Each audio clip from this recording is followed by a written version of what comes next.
시간 함께 모여 예배드릴 수 있는 건강과 시간을 허락하여 주시니 감사드립니다. 또한 평범한 일상의 소중함을 깨닫게 하시고 보이지 않는 주의 손길이 항상 우리와 함께하고 계심을 알게 하시니 감사합니다. 늘 주님의 뜻대로 살지 못하는 부끄러움이 있지만 변함없는 주님의 사랑에 힘입어 오늘도 주님 전에 나왔사오니 말씀과 찬양을 통해 주님이 기뻐하시고 원하시는 길로 나아갈 수 있는 힘과 용기를 주시옵소서. 저희 무증교회를 세우시고 이끄시는 하나님 아버지, 45년의 세월을 살아가는 우리 교회가 주님을 알아가는 것에 더욱더 부지런하게 하시고 믿음의 실천을 통한 신앙의 진전이 있게 하셔서 정체되어 있지 않고 역동적으로 움직이는 교회로 성장해 갈 수 있도록 인도하여 주시옵소서.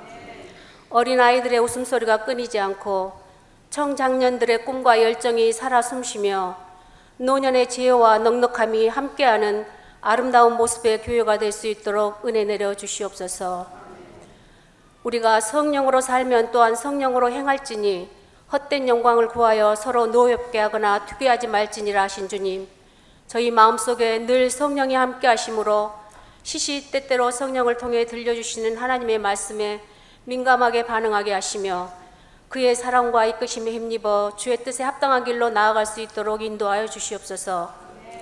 또한 다양한 생각과 의견들이 존중되고 행여 말씀을 앞세워 오만한 자리에 들지 않도록 늘 겸손함으로 채워주시며 부정적이고 냉소적인 생각들을 떨쳐내게 하셔서 불평이 감사로 바뀌고 무관심이 배려와 사랑으로 드러날 수 있도록 이끌어 주시옵소서. 그리함으로 주께서 원하시는 성령의 열매를 조금씩 맺어가는 기쁨이 있게 하시고 어려운 일, 힘든 일 만날지라도 낙심하지 않고 말씀에 힘입어 다시 일어서고 앞으로 나아갈 수 있도록 함께하여 주시옵소서. 약한 자에게는 힘을 주시고 강한 자는 바르게 인도하시는 주님, 이 나라와 민족을 긍휼히 여기시고 붙들어 주시옵소서. 위정자들이 국민들로부터 위임받은 권력을 남용하지 않고 진정으로 국민을 위하고 섬기는 데 최선을 다할 수 있도록 역사하여 주시옵소서.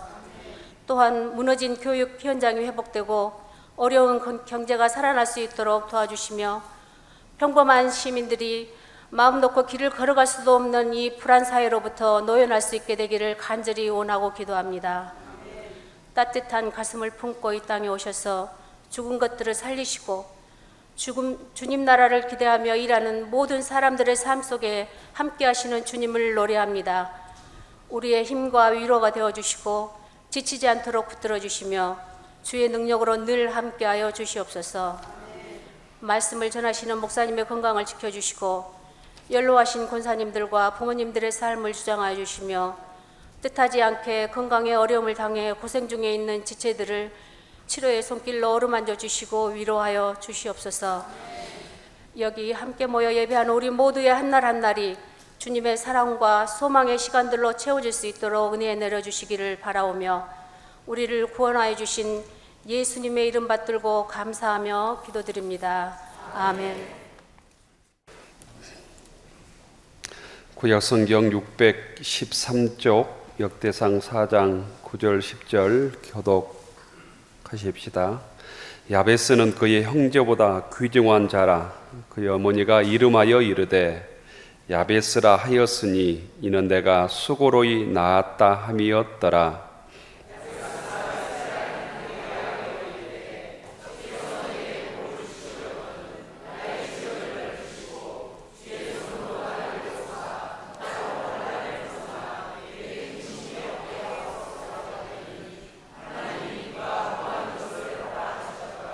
아멘. 신약성경 310쪽 에베소서 1장 3절부터 6절까지 교독하십시다. 찬송하리로다. 하나님 곧 우리 주 예수 그리스도의 아버지께서 그리스도 안에서 하늘에 속한 모든 신령한 복을 우리에게 주시되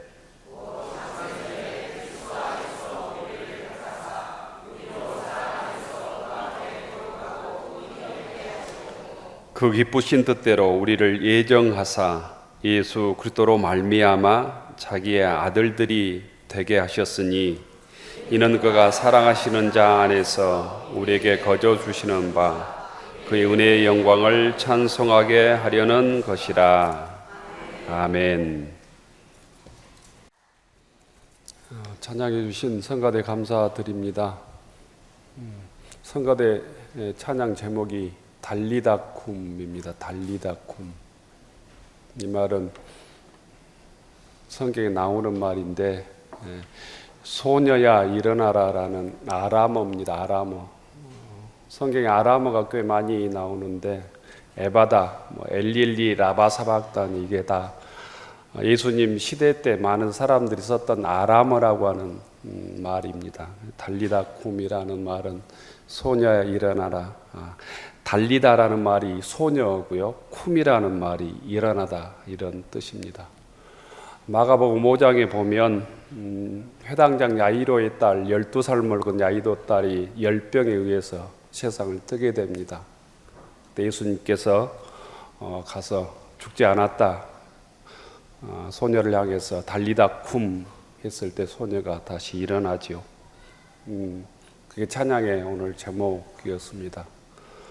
성가대 다시 한번 감사의 박수 보낼까요? 고맙습니다.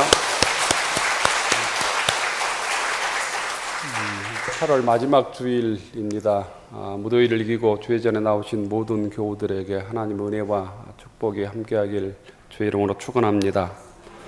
옆 사람은 인사하십시다. 반갑습니다. 잘 나오셨습니다. 주님의 평화가 여러분에게, 주님의 평화가 성가대원들에게 강하고 담대하라. 내가 너와 함께하리라. 강하고 담대하라. 내가 너와 함께하리라. 더디지만 가을이 다가오고 있습니다. 지난주 수요일이 계절상으로는 처서였습니다. 처서. 처서는 더위가 한풀 꺾였다. 또 신선한 가을이 다가온다 이런 뜻을 가지고 있다고 합니다. 처서가 지나면 모기 잎도 삐뚤어진다 이런 얘기 들어보셨죠? 그리고 처서에는 가장 날씨가 좋아야 곡식들이 무르익는 또 풍년이 든다고 합니다. 처서에 비가 안 오면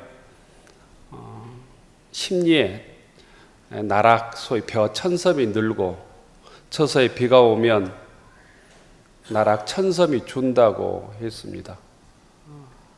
그만큼 하루하루 날씨가 중요한 거죠. 곡식의 열매나 또 과일의 당도가 햇볕과 관련이 있기 때문입니다. 이 처서 계절에 좋은 날씨로 인해서 땀 흘린 농부들의 곡식들 또 과일들이 풍년이 들었으면 좋겠고 저희들 신앙에도 신앙 풍년이 들었으면 좋겠습니다.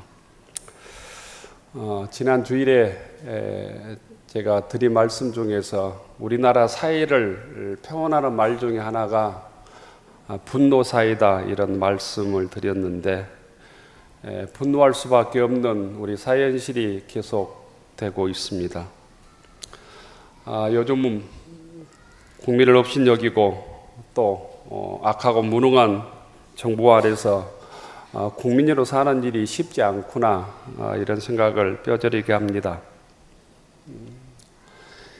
이 정부의 권력자들은 국민들의 민심을 무시하고 자신들의 온갖 욕심을 채우는 일에 혈안이 되어 있는 듯합니다. 이런 정부가 국가를 망치는 일은 한순간이겠구나 이런 생각도 자주 드는 생각입니다. 그래서 걱정하며 에레미야 선지자처럼 이 민족을 불쌍히 여겨달라고 공의를 여겨달라고 함께 기도해야 될 때다 생각하게 됩니다. 하나님의 강권적인 능력을 달라고 함께 기도하는 교우들이 되기를 바랍니다. 정말 신앙인들이 깨어서 이 사회를 위해서 이 민족을 위해서 함께 기도해야 될 때입니다.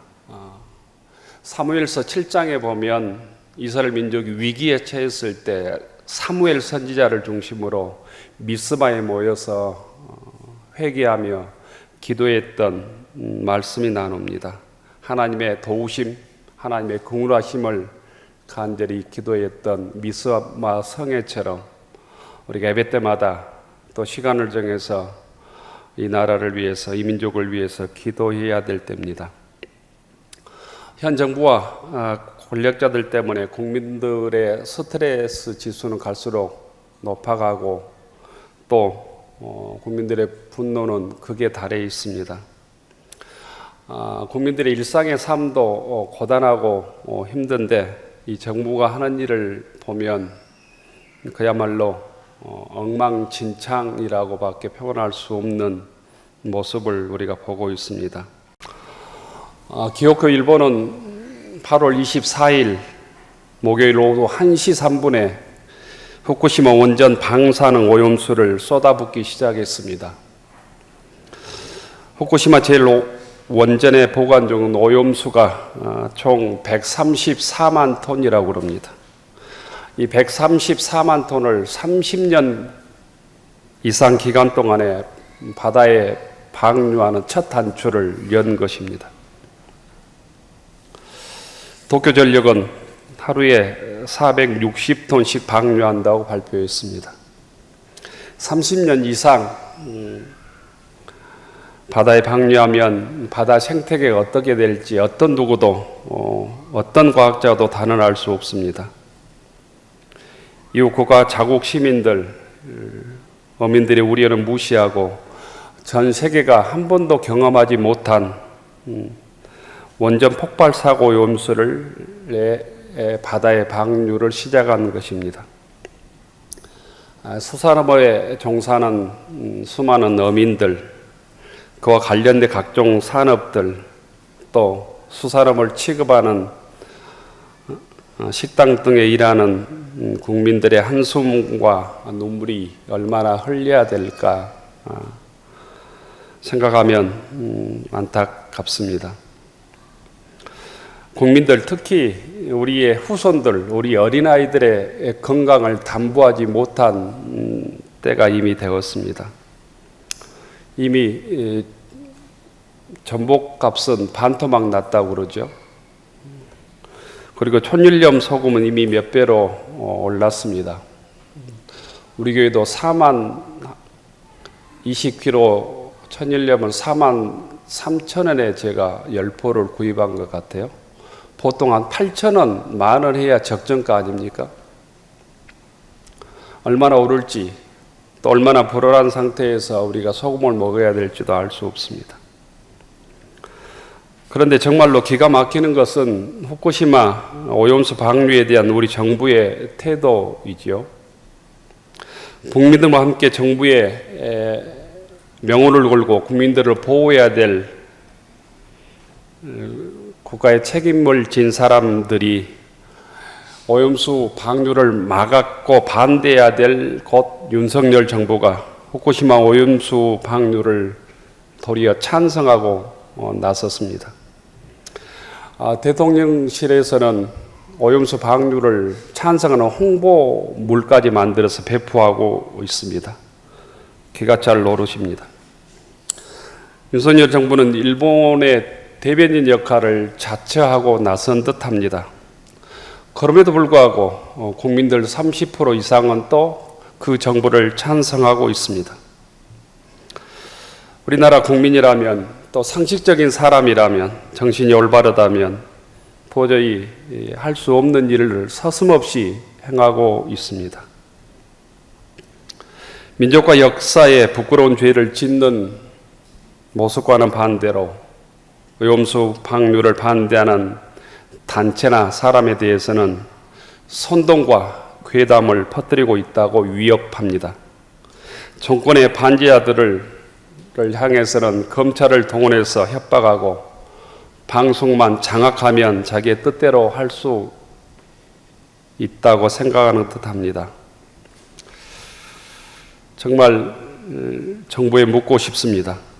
일본 오염수 방류를 감싸고 오염수 방류를 반대하는 국민을 탓하고 협박하는 이 정부가 어느 나라 정부인가, 어느 나라 위정자인가, 어느 나라 대통령인지 묻지 않을 수 없습니다.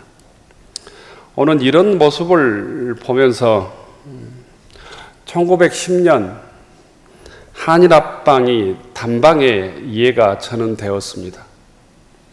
그때도 지금부터 113년 전에도 이 땅의 모습이 오늘과 비슷했겠구나, 똑같았구나 이런 생각을 하게 됩니다.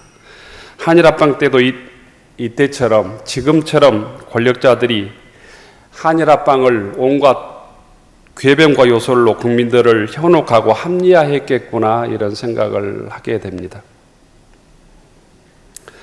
우리나라가 일본의 나라를 빼앗긴 지가 1910년 8월 29일입니다.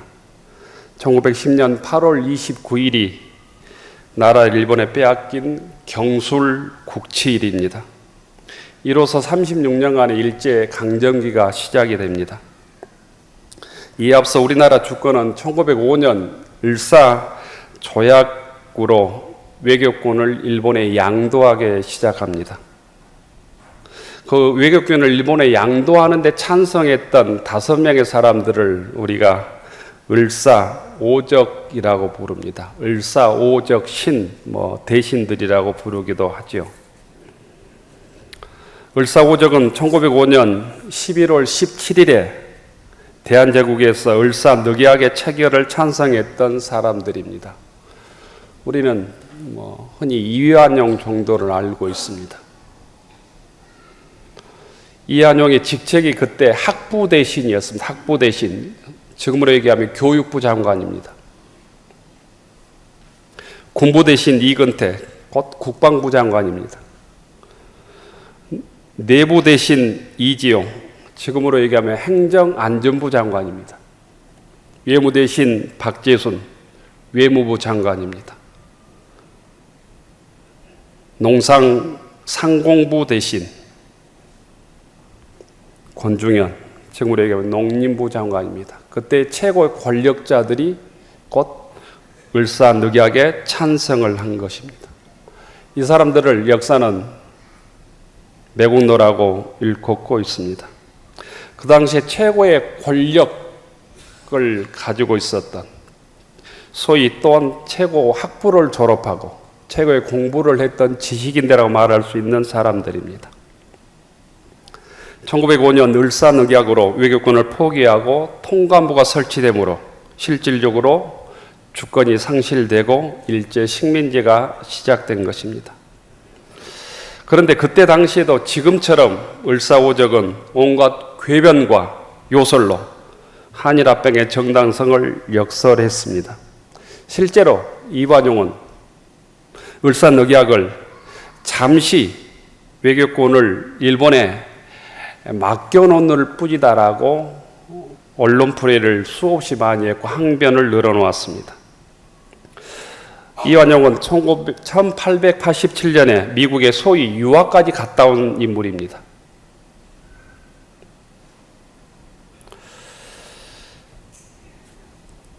(130년) 전의 모습과 곧 지금의 모습이 다시 반복되고 있는 듯 하다는 거예요. 곧 국민들이 정신을 차리지 않으냐면, 바른 정신으로 민족의 미래를 생각지 아니하면 우리도 모르는 사이에 전쟁의 위협과 함께 또 나라가 어떻게 될지 알 수 없는 시대를 우리가 살고 있다는 것입니다. 이 위기의 때 곧 예수님을 구주로 고백하는 우리들이 먼저 해야 될 일이 이 나라와 이 민족을 위해서 기도하는 일입니다. 정신을 똑바로 차리고 깨워서 주님의 뜻이 무엇인지, 어떤 것이 옳은 일인지, 어떤 것이 내 이익이 아니라 주님의 뜻인지를 분별하고 기도해야 합니다. 후쿠시마 원전 오염수 방류 중단을 위해서, 민족의 자존과 존엄을 위해서, 주권을 위해서, 남북 간의 화해를 위해서, 평화를 위해서, 국민 통합과 서민들과 약자를 위한 정치를 위해서 깨어 기도하는 믿음의 교우들이 되기를 바랍니다. 오늘 구약 성경 역대상 4장에 나오는 야베스는 기도를 통해서 자신의 인생을 변화시킵니다. 그리고 하나님께 거룩하게 쓰임받는 인생으로 자신을 변화시키는 한 인물이 오늘 역대상에 나오는 야베스라는 인물입니다.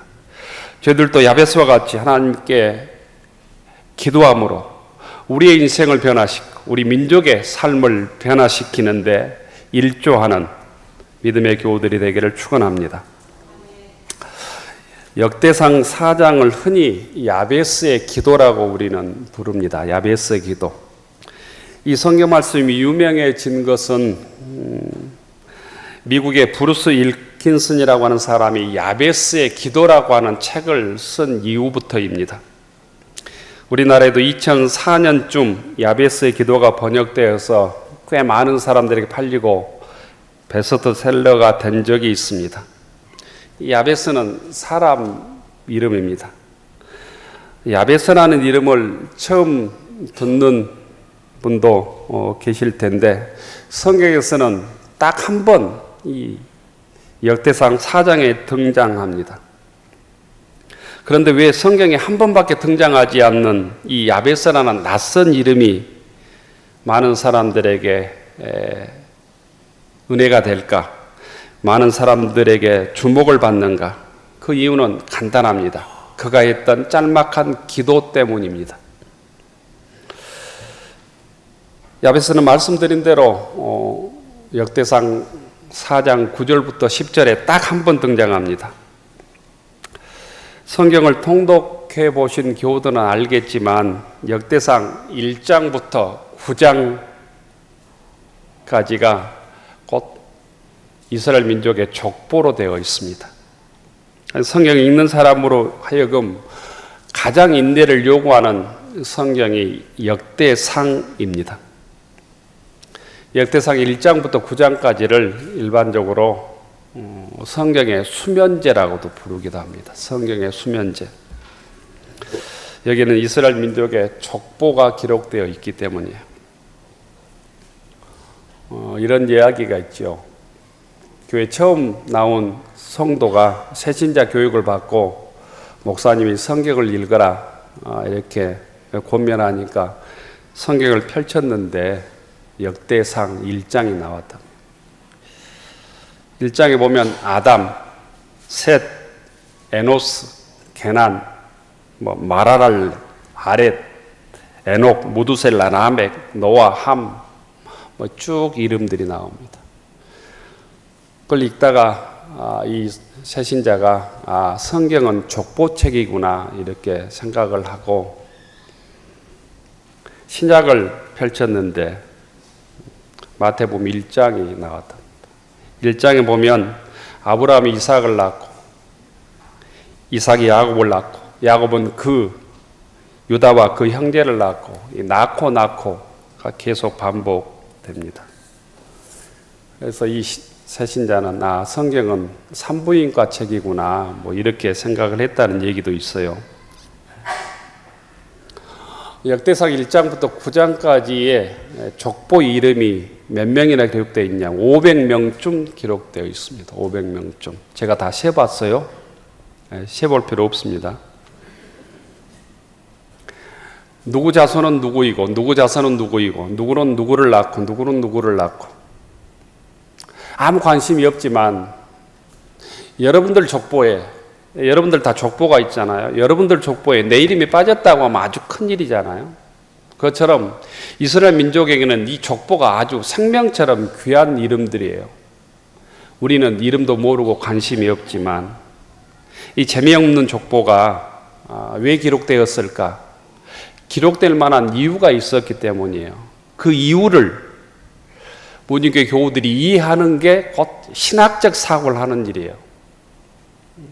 이걸 모르는 거 그냥 말한 대로 믿을 때 세상의 유혹, 이단의 유혹에 쉽게 넘어진다는 거예요. 왜 이 성경, 이 족보, 500명의 이 족보를 기록했을까? 이걸 정확히 아는 게 신학을 아는, 신학적 사고를 하고 신학적인 신앙이 된다는 거예요. 역대기는 이스라엘 민족이 BC 587년에 바벨론에 망하고 70년 종살이 한 다음에 돌아와서 기록된 성경이 곧 역대기입니다. 그러니까 새로 돌아온 이스라엘 민족이 새롭게 이스라엘 민족의 공동체를 형성해야 돼. 나라를 다시 만들어 가야 된단 말이에요. 우리로 얘기하면 1945년 해방되고 다시 나라를 만들어 가야 될 것처럼 이스라엘 민족도 70년 종살이하고 돌아와서 다시 나라를 만들어야 됐다는 거예요. 그러니까 포로기 이후에 유대인들에게 새 희망과 새 용기를 주기 위한 목적으로 이 성경이 기록된 것입니다. 유대 전통에 의하면 이 성경을 누가 기록했냐? 에스라라고 하는 이 율법학자, 소위 선지자가 기록을 했다고 전해져 옵니다. 에스라에게 70년간 종살이하고 바벨론 포로 생활에서 돌아온 유대 공동체, 이스라엘 민족 공동체를 재건하기 위해서 어떤 게 필요할까? 그것은 남유다, 유다의 뿌리를 두고 공동체를 형성해야 된다고 하는 사실을 곧 에스라는 생각을 했습니다. 유다 공동체가, 유다 민족이 곧 다윗 왕이 나온 공동체, 곧 지파예요. 그러니까 에스라는 이스라엘 민족의 뿌리가 유다 민족이라고 하는 사실을 기반해서 족보를 만들고 있는 거예요. 에스라는 역대를 기록하면서 그래서 족보 이야기를 하고 있는 거예요. 역대상 족보 시작을 보면 아담부터 시작하고 있습니다. 아담으로부터 인류가 시작되어서 온 세상에 곧 종족이 퍼뜨려지고 있는데 그 민족 중에서 하나님께서 어떤 민족을 택했느냐? 곧 이스라엘 민족을 택했다. 이스라엘 민족 중에도 유다 지파를 택했다는 거예요. 이스라엘 선택하였고 그 이스라엘의 12아들 중에서 유다 지파를 선택하고 다윗을 선택해서 왕으로 세우고 다윗과 맺은 그 언약이 오늘 우리 공동체가 다시 회복될 수 있는 은혜를 주신 것이다. 이 신학을 기초로 해서 성경을 기록하고 있는 것입니다. 그런 관점에서 역대상 4장 9절부터 10절을 다시 한번 읽어보아야 합니다. 9절과 10절을 다시 한번 읽어봅시다. 역대상 4장 9절부터 10절 시작. 야베스는 그의 형제보다 귀중한 자라. 그의 어머니가 이름하여 이르되 야베스라 하였으니 이는 내가 수고로이 낳았다 함이었다. 야베스가 이스라엘 하나님께 아뢰어 이르되 주께서 내게 복을 주시려거든 나의 지역을 넓히시고 주의 손으로 나를 도우사 나로 환난을 벗어나 내게 근심이 없게 하옵소서 하였더니 하나님이 그가 구하는 것을 허락하였다. 야베스는 족보상 어느 지파이겠습니까? 당연히 유다 지파입니다. 족보 이야기를 하다가 뜬금없이 야베스의 기도가 불쑥 튀어나옵니다. 족보가 계속되다가 야베스의 기도가 나오고 다시 족보가 이어집니다. 곧 야베스는 유다 지파의 족보를 가지고 있습니다. 유다의 자손들이었습니다. 남유다의 백성들은 대부분 유다 지파 사람들이었습니다. 곧 역대기 저자 에스라는 야베스의 기도를 통해서 유다 자손들인 남유다 백성들에게 희망의 메시지를 주기 위해서 이 성경을 기록하고 있습니다. 곧 우리가 야베스처럼 기도하자는 거예요. 기도하자는. 지금 필요한 것은 돈이 아니라 힘이 아니라 무기를 사는 일이 아니라 야베스처럼 기도가 필요하다는 것이에요. 왜냐하면 유다 민족은 70년 동안 포로 생활을 하고 돌아왔습니다. 포로 생활을 하고 돌아오니까 이스라엘의 이 예루살렘에는 황폐해 있었습니다. 집도 없고 아무것도 없었습니다. 다시 집을 짓고 예루살렘 성전을 재건하고 새롭게 유다 공동체를 형성하는 일이 쉬운 일이 아니었습니다. 쉽게 이스라엘 백성들은 지쳤습니다. 자포자기했습니다.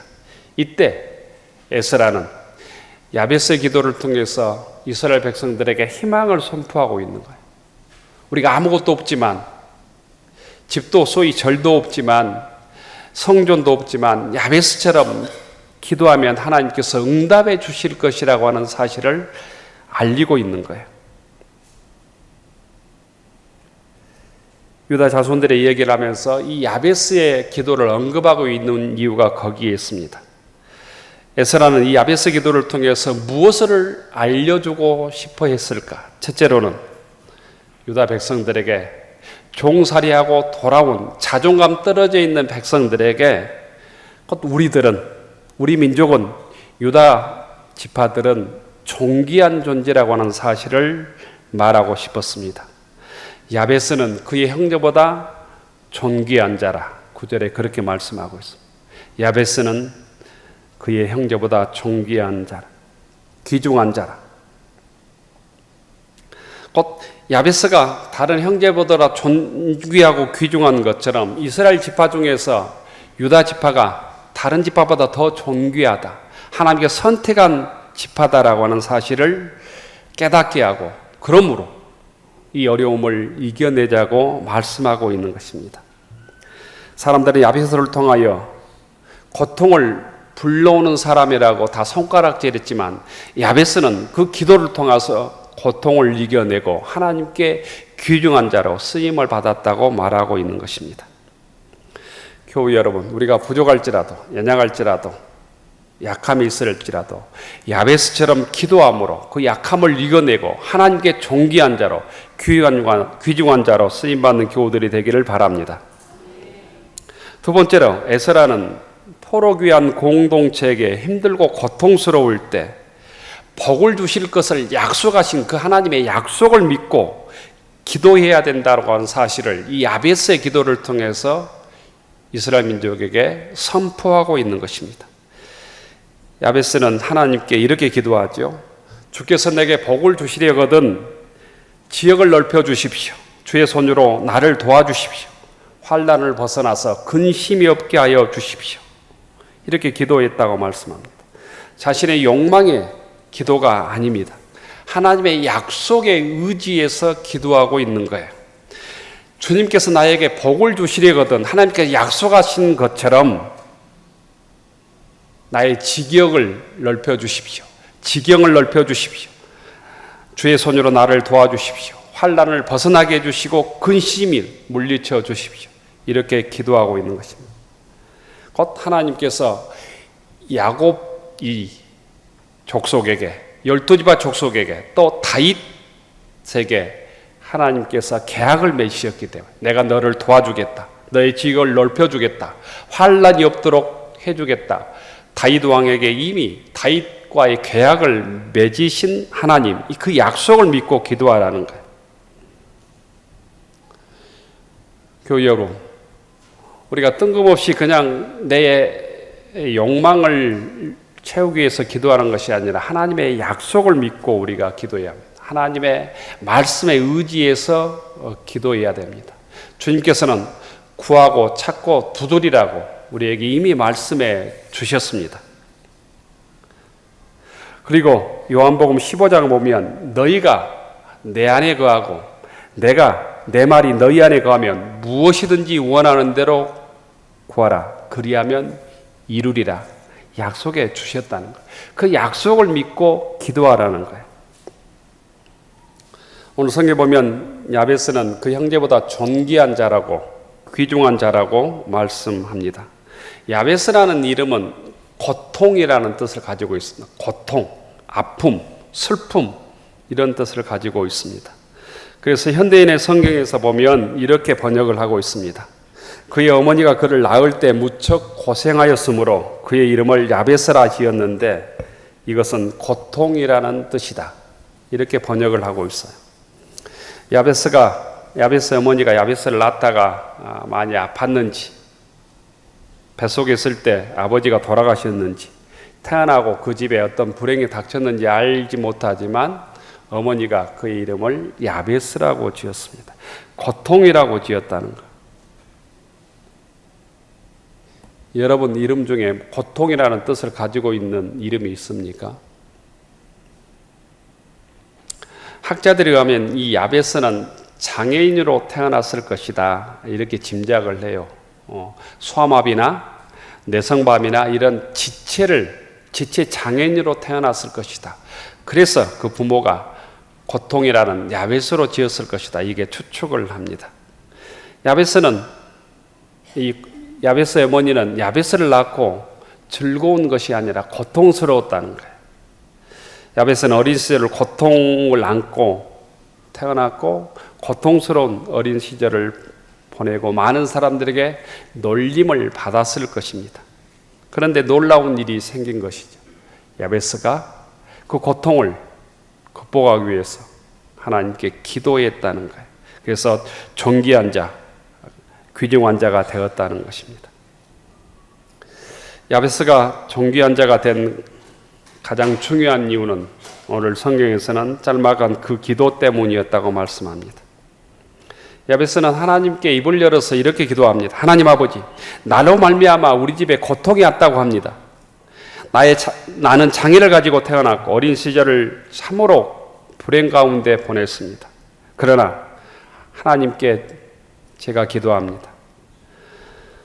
이렇게 하나님 앞에 입을 열었을 때 곧 자기의 환경이 바뀌고 운명이 바뀌고 그리하여 존귀한 자가 되었다는 것입니다. 야베스의 기도는 하나님 나에게 복을 주십시오. 내 지경을 넓혀 주십시오. 나를 도와주십시오. 환난을 벗어나서 근심이 없도록 나를 도와주십시오. 이런 기도입니다. 저희들도 이 야베스처럼 어려운 환경에서 야베스처럼 기도함으로 그 어려움을 극복하는 교우들이 되기를 원합니다. 우리의 여러 고통스러운 문제를 주님 앞에 내어놓고 기도함으로 하나님께 응답받는 믿음의 교우들이 되기를 축원합니다.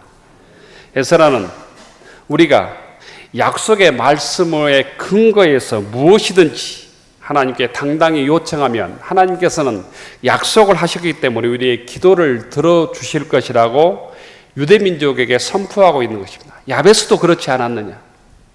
지금 힘들지만 어렵지만 성전이 없지만 집이 없지만 우리 현실은 먹을 것이 없고 황폐해 있지만 야베스처럼 기도함으로 하나님의 응답을 받고 당당하게 유대 공동체로 유대 민족으로 곧 하나님의 복을 받는 민족으로 발전하자고 요청하고 있는 것입니다. 10절 하반절에 보면 하나님이 그가 구하는 것을 허락하셨다라 말씀하고 있습니다. 하나님의 약속의 말씀에 의지해서 당당하게 기도함으로 자기 인생을 변화시킨 야베스의 믿음을 오늘 우리가 본받기를 원합니다.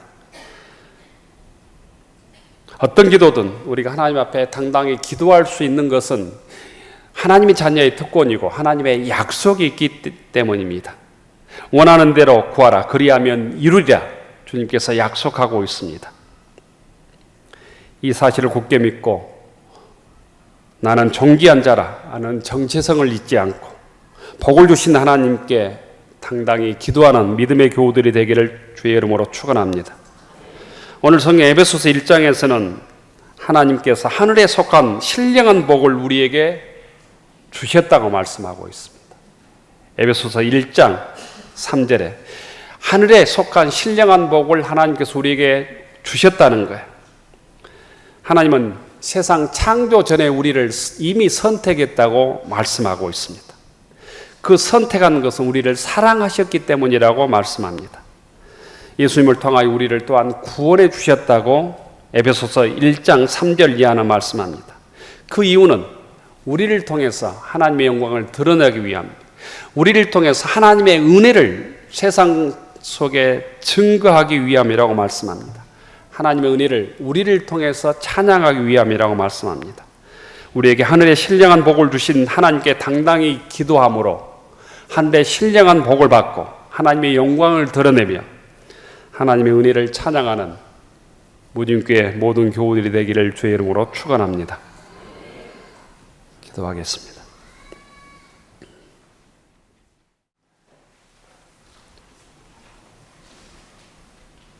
하늘로로 축원하옵나니 이제는 우리를 구원해 주신 예수 그리스도의 은혜와